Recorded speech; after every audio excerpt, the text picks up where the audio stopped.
పరిశుద్ధుడైనటువంటి దేవుడు, కృపగలిగినటువంటి ప్రభు, నిశ్చయముగా నమ్మదగినటువంటి ప్రభు, వాగ్దాన పూర్ణుడు, తన యొక్క బిడ్డలను విడువక ఎడవాయక కాచి కాపాడేటువంటి దేవుడిగా ఉన్నటువంటి యేసయ్య నామంలో తిరిగి మరొక కృపావాక్య ధ్యానంలోకి ప్రవేశపెట్టిన దేవునికి స్తుతులు స్తోత్రములు చెల్లిస్తూ ఉన్నాను. అలాగనే దేవుని వాక్యాన్ని వింటూ బలపడుతున్న బిడ్డలకు ప్రభు పేరిట మీకు వందనములు, ప్రభు పేరిట మీకు శుభములు తెలియచేస్తున్నాను. ప్రియమైన దేవుని బిడ్డలారా, ఈ సమయంలో ప్రభు మనకై ఇచ్చినటువంటి ఉదయకాలపు కృపావాక్యమును చదువుకొని ప్రార్థనాపూర్వకంగా మనం ధ్యానం చేద్దాం. సామెతల గ్రంథము 2వ అధ్యాయము 8వ వచనములో ఉన్నటువంటి మాటని నేను చదువుతూ ఉన్నాను. ఇక్కడ న్యాయము తప్పిపోకుండా ఆయన కనిపెట్టును, తన భక్తుల ప్రవర్తనను ఆయన కాచును. మా ప్రేమగల ప్రియ పరలోకపు తండ్రి, మా ప్రార్థనను ఆలకించువాడా, మా ప్రార్థనలకు ఉత్తరమిచ్చువాడా, నేను స్తుతిస్తున్నా. ఈ సమయంలో మేమంతా కూడా మీ పాద సన్నిధిలో ఉన్నాం ప్రభు. మీరు మీ దాసుని బలపరచండి, దాసుని మరుగుపరచండి, మీ వాక్కును దాసునోట ఉంచండి. మీ యొక్క ఆత్మశక్తి చేత వివరించి బోధించండి. ఈ మాటలు అనేక మందికి ఆశీర్వాదకరముగా, దీవెనకరముగా, మేలుకరముగా, రక్షణకరముగా ఉండునట్లుగా సహాయము చేయమని యేసుక్రీస్తు నామములో అడిగి వేడుకుంటున్నాము తండ్రి, ఆమేన్. ప్రియమైన దేవుని బిడ్డలారా, మనము చదువుకున్నటువంటి మాటలలో దేవుడు ఆయన న్యాయవంతుడు, న్యాయము తప్పేటువంటి వాడు కాదు, నీతిమంతుడు, న్యాయవంతుడు, సత్యవంతుడు, యథార్థవంతుడు. కనుక ఎప్పుడు కూడా ఆయన న్యాయము తప్పి ఏది కూడా చేసినట్లుగా ఎక్కడ కూడా మనము చూచుటకు ఎక్కడ కూడా అవకాశం లేదు. ఎందుకంటే సమస్తమును కలుగు చేసిన దేవుడు సత్యదేవుడు. అందులో ఆయన న్యాయాన్ని ఉంచాడు, కానీ అన్యాయము అనేది ఏది కూడా ప్రభు ఉంచలేదు. ఆయన మానవుడు పాపం చేసిన తర్వాత ఆ పాపాన్ని బట్టి న్యాయం తప్పి అతిక్రమించారే, కానీ దేవుడు ఎప్పుడు కూడా అతిక్రమించే దేవుడు కాదు. కనుక ఆయన తన యొక్క బిడ్డలను ఎప్పుడు కూడా న్యాయం చేయటానికి, తన బిడ్డల జీవితాలలో న్యాయము తప్పిపోకుండా ఆయన కనిపెట్టి మనకి ఎప్పుడు ఎక్కడ ఏ విధంగా న్యాయం జరగాలో ఆ న్యాయము జరిగించువాడు దేవుడై ఉన్నాడు.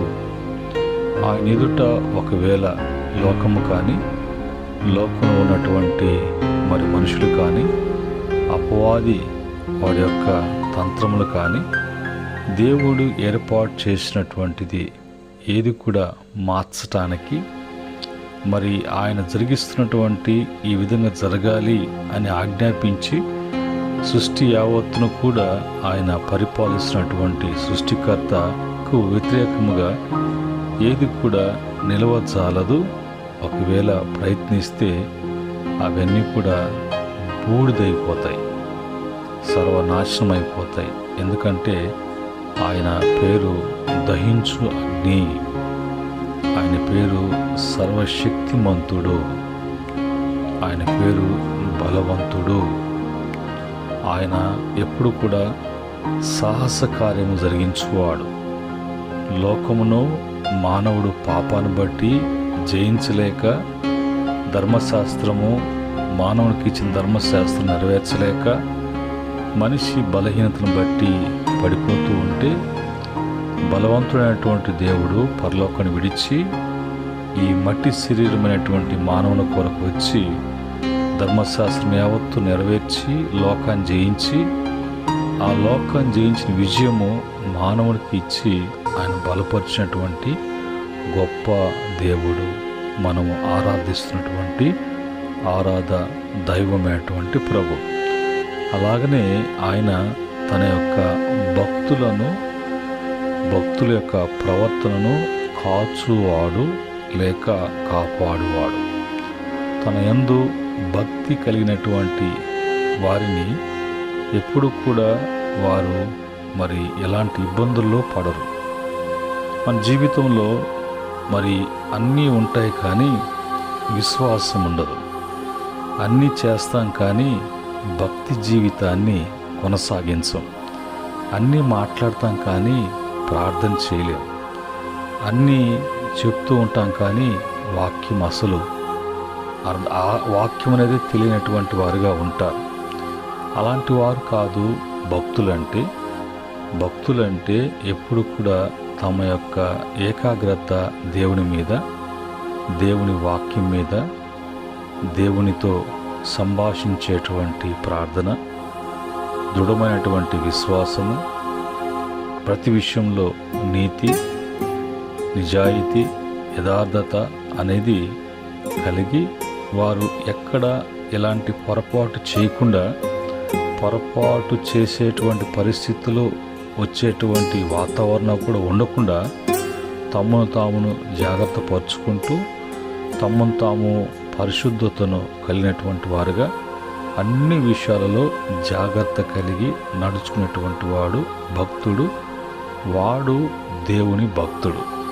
అలాంటి యొక్క భక్తుని యొక్క ప్రవర్తనను, అలాంటి భక్తులను ఆయన ఎన్నడూ కూడా ఆయన విడిచిపెట్టడం కానీ, మర్చిపోవటం కానీ, మరి చూసి చూడటం కానీ అనేది జరగదు. కానీ ఆయన కాస్తాడు, ఆయన కాపాడుతాడు.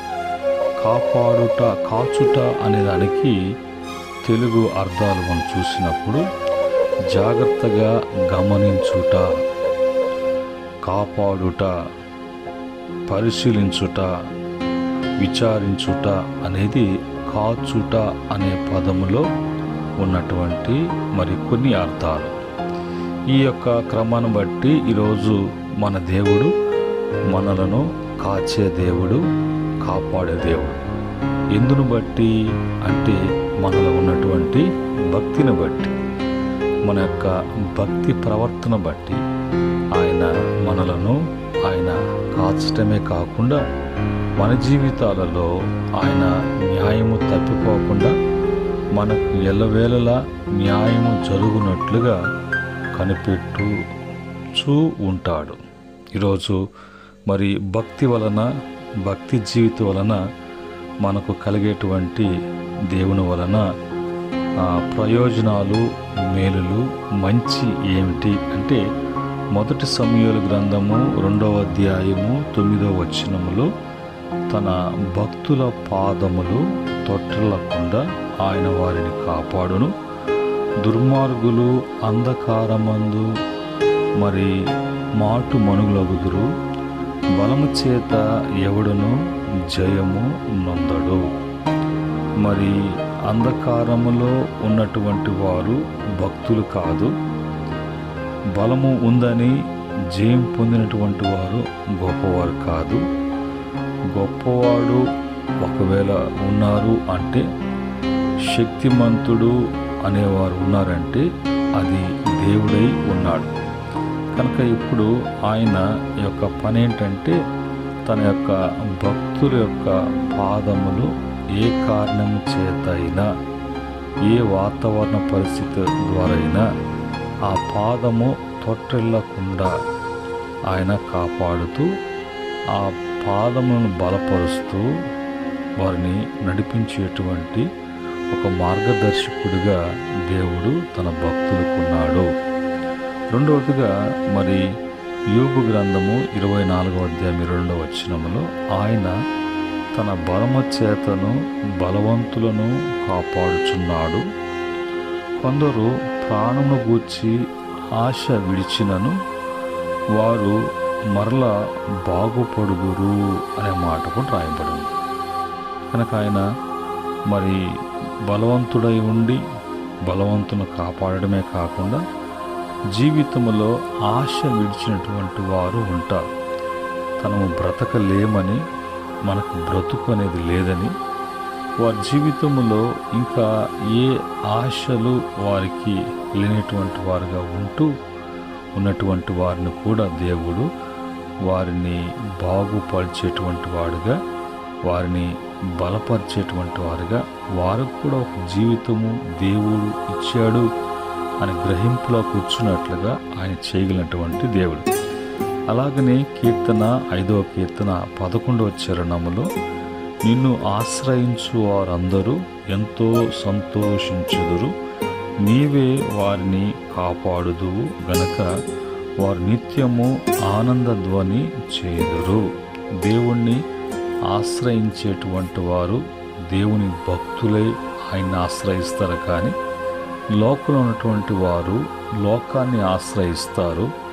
శరీర సంబంధులు లోక ఆశలకు, అడి ఆశలకు, ఇచ్చలకు తమను అప్పగించుకొని వాళ్ళు జీవించటానికి అందులో సుఖాన్ని, ఆనందాన్ని ఎతుకుతారు. కానీ అది వారికి సరైనటువంటి మార్గం కాదని, ఆ క్షణకమైనటువంటి ఆనందాలు, సంతోషాలు ఇంకా వాళ్ళ జీవితాల్లో మరి ఆ దరిద్రాన్ని కానీ, ఆ బాధను కానీ, ఆ కష్టాన్ని కానీ, అది మరి ఉన్నటువంటి దాని వల్ల కలిగేటువంటి ప్రతిదీ కూడా అవి అధికమవుతాయి అనే విషయాన్ని గ్రహించలేక మానవులు లోకాన్ని, శరీరాన్ని ఆధారంగా చేసుకొని జీవిస్తూ ఉంటారు.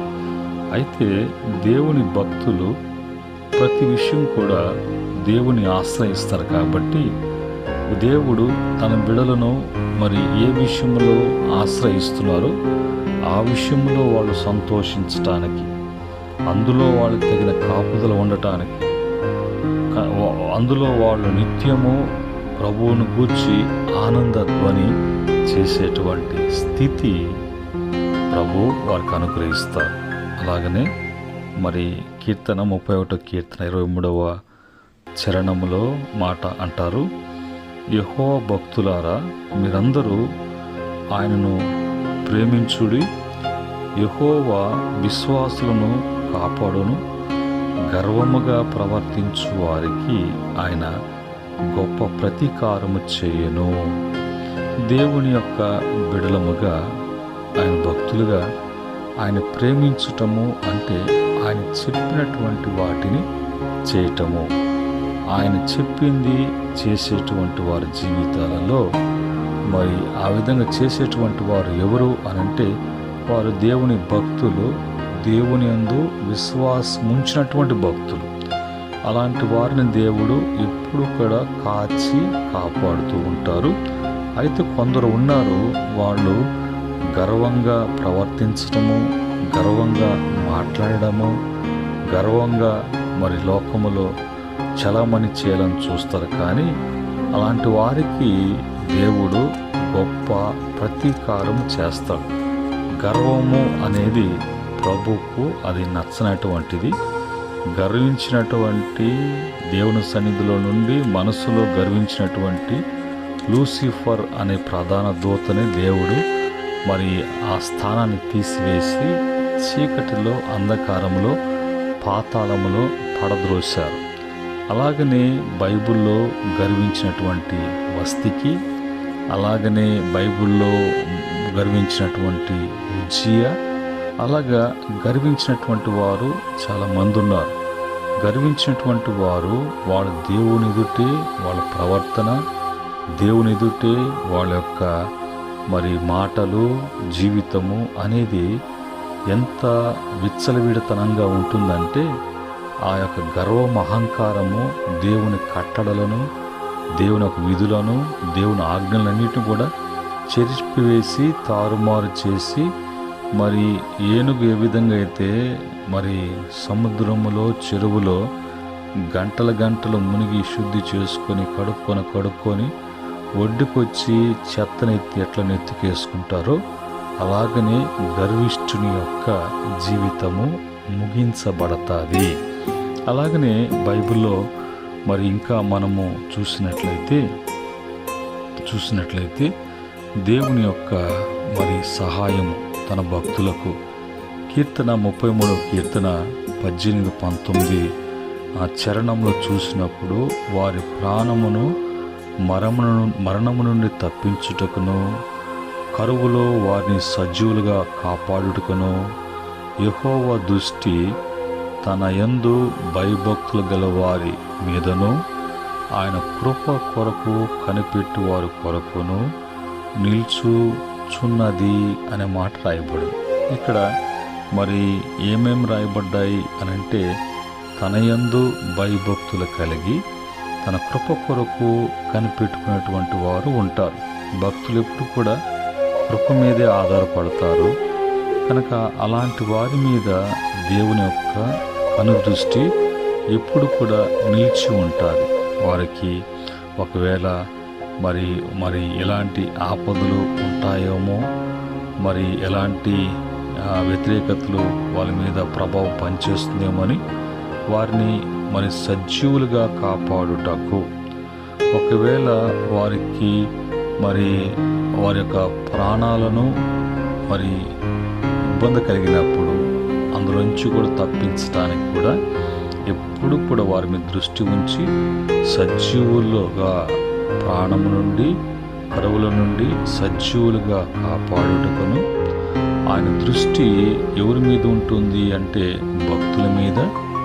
ఆ భక్తులు మరి ఆధారపడుతున్నటువంటి, కనిపెడుతున్నటువంటి కృప కొరకు ఎదురు చూసేటువంటి వారి మీద ఉంటుందని మనకు దేవుని వాక్యము బహుతేటగా మనకు మరి తెలియజేస్తుంది. అలాగనే 116వ కీర్తన 6వ చరణంలో, యెహోవా సాధువులను కాపాడును, నేను కృంగి ఉండగా ఆయన నన్ను రక్షించాను. ఇక్కడ సాధువు అనే మాటకి పౌలు గారు తెస్సలోనికీయుల పత్రికలో ఒక దగ్గర అంటాడు, మేము సాధువైనట్టుయు మృదువైనట్టుయు అంటే మీదట మేము పసి పిల్లల వల్లే మేము ఎలాగ నడుచుకున్నామో మీరు ఎరుగుదురు కదా అని అంటారు. అంటే సాధువు అంటే పసి బిడ్డల్లాగా, చిన్న బిడ్డలు అని అర్థం. అలాగనే బైబిల్లో మరి మనం అనేక సందర్భాలలో ప్రభు తన బిడ్డలకు ఆయన చేసేటువంటి మేలుల గురించి అనేక సందర్భాలు ఉన్నాయి.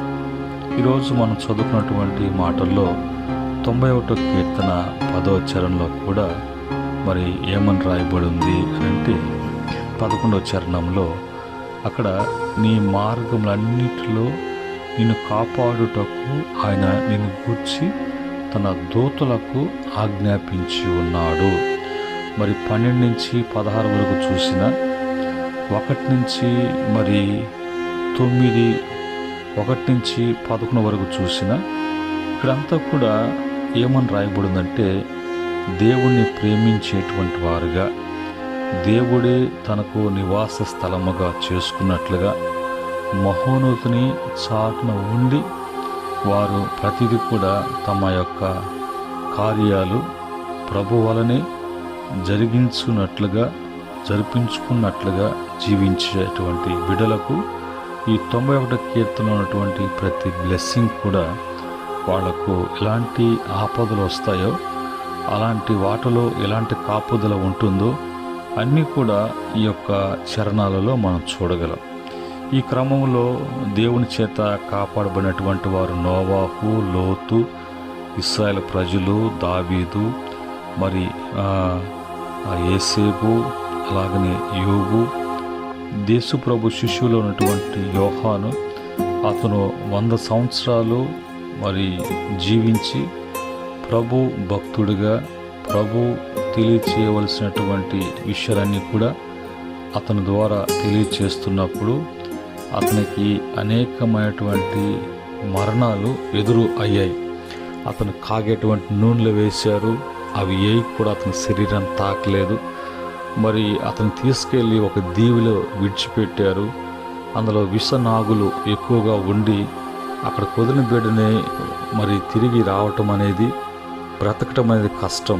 అలాంటి మరి పరిస్థితుల్లో ఉండి అతను మరి ప్రకటన గ్రంథం రాసినట్టుగా, అలాగనే అతన్ని మరి అనేక పర్యాయాలు అతన్ని హతం చేయాలని అక్కడ గవర్నమెంటు ఎన్ని ప్రయత్నాలు చేసినా కూడా, అన్ని ప్రయత్నాలలో కూడా వాళ్ళు మరి విపులులైనట్టుగా తన సేవకుడైనటువంటి యోహాను దేవుడు మరి అన్నిట్లో కూడా కాపాడి అతను తన మహిమ కొరకు వాడుకొని, ఈరోజు మనం యోహాను సువార్త చదువుతున్నామంటే, మొదటి 2-3 యోహాను పత్రికలు చదువుతున్నామంటే, ప్రకటన గ్రంథము ఈరోజు మనం చదువుతున్నామంటే, దేవుని విషయాలు మనం తెలుసుకొని బలపడుతూ భయపడుతూ జాగ్రత్త కలిగి ఉన్నాము అంటే, ఈ యొక్క భక్తుని యొక్క భక్తి జీవితము బట్టి ప్రభు అతనిని కాపాడి మన యొక్క ఆత్మీయ మేలు కొరకు ప్రభు అట్లా వాడుకున్నాడు. ఈరోజు నీవు కూడా నీ యొక్క భక్తి జీవితము సరి అయినా, ఆ భక్తి జీవితము దేవునికి అంగీకారమేనా? పైకి భక్తిగా ఉండి తన శక్తిని ఆశ్రయించినటువంటి వారి యొక్క క్రియలు, తలంపులు, మాటలు, జీవితము ఎలాగుంటుందంటే, పైకి వేషం వేసుకొని లోపల అంధకారాన్ని, చీకటిని ఉంచుకొని జీవించేటువంటి పాపిష్టి జీవితాన్ని జీవించకుండా నిజమైన భక్తి ఏంటో ఈరోజు వాక్యం బట్టి తేల్చుకోవటానికి, నిజమైన భక్తి జీవితంలోకి వచ్చి ప్రతి బిడ్డ కూడా దేవుని భద్రతలో, కాపుదలలో అందరూ దీవించబడటానికి ప్రభు యొక్క నిండైన సహాయము ప్రతి బిడ్డ కూడా అందించబడునుగాక. ఆమేన్. పరిశుద్ధుడైనటువంటి మా తండ్రి, కృపగలైనటువంటి ప్రభువా, ఉదయకాలమందు కృపావాక్యం ద్వారా మాకు ఇచ్చినటువంటి మరి మీ కృపావాక్యం బట్టి స్తుతిస్తున్నాం. అనేక విషయాలు వివరించారు, అవి ప్రతి బిడ్డ వింటున్నారు. ఆ బిడ్డలకు అవి తెలుసుకొని పరీక్షించుకొని నిజమైన భక్తి జీవితాన్ని నీ ఎదుట జీవించడానికి, నీతో కలిసి జీవించడానికి ప్రభా బిడ్డలకు సహాయం చేయమని, మేలు కలగటానికి ఈ దినమంతట్లో బిడ్డల ప్రయత్నాలు, ప్రయాసాలన్నింటిలో కూడా మీ సహాయం అందించండి. వాతావరణము, అనేక ప్రాంతాలు వర్షాలు తండ్రి, గ్రామాలు మునిగిపోతున్నాయి, అనేక ప్రార్థనలు ఆగిపోతున్నాయి. ఆటంకాలు తొలగించి మీ పరిచర్యకు, వాక్య పరిచర్యకు, మీ సేవకు, మీ సంఘ ఆరాధనలకు ఎక్కడ కూడా ఇబ్బంది కలగకుండా మీరు కాచి కాపాడమని, మహిమ, ఘనత, ప్రభావం మీరే తెచ్చుకోమని యేసుక్రీస్తు నామమున అడిగి వేడుకుంటున్నాము తండ్రి. ఆమేన్. పరమ తండ్రి దేవుని ప్రేమ, రక్షకుని కృప, పరిశుద్ధాత్మ యొక్క సహవాసం మాటలు వింటున్న బిడ్డలకును సకల పరిశుద్ధులకును ఆయన దాసులకును సదా తోడే నడిపించునుగాక. ఆమేన్. దేవుడు మిమ్మలను, మీ కుటుంబాలను అన్ని విషయాలలో ఆయన బిడ్డలను ఆస్వాదించి బలపరిచి స్థిరపరచునుగాక. ఆమేన్.